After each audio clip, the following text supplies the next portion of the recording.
আসল সুখ কোথায় জানেন? অন্যের মুখে হাসি দেখার মধ্যে সুখ। আসল শান্তি কোথায়? অন্যকে ভালো রাখার মধ্যে সুখ। আমরা পাই না কেন জানেন? আমরা অন্যের মুখের হাসি কেড়ে নিজে হাসার চেষ্টা করি, অন্যকে আগুনে ফেলে নিজে এসির মধ্যে থাকার চেষ্টা করি, অন্যকে বেইজ্জতি করে নিজে ইজ্জতে থাকার স্বপ্ন দেখি।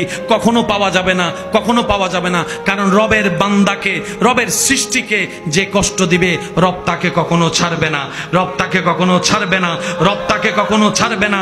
রব্বুল আলামিন অতীত বর্তমান সব জানার পরও হাসরের বিচার রেখেছেন। তার অন্যতম একটা কারণ হচ্ছে এই দুনিয়াতে যারা টাকার কারণে বিচার পায় নাই, সম্পদের কারণে বিচার পায় নাই, পাওয়ার না থাকার কারণে বিচার পায় নাই, সম্পদের জুলুমের কারণে অত্যাচারিত হয়েছে, বিচার পায় নাই। আল্লাহ সবাইকে হাসরে নিয়ে বলবে, বান্দা দুনিয়াতে তো টাকার কাছে তোর ন্যায় বিচার হেরে গেছিল, শক্তির সামনে তোর ন্যায় বিচার হেরে গেছিল, জনপাওয়ার না থাকার কারণে তোর পক্ষে কেউ কথা বলে নাই। ও বান্দা, হাসরে আনছি আমি, আল্লাহ আছি তোর পক্ষে, এবার আমি ন্যায় বিচার করেই দেখাবো। আল্লাহ আমাদের সবাইকে বুঝার তৌফিক দান করুক। আমিন।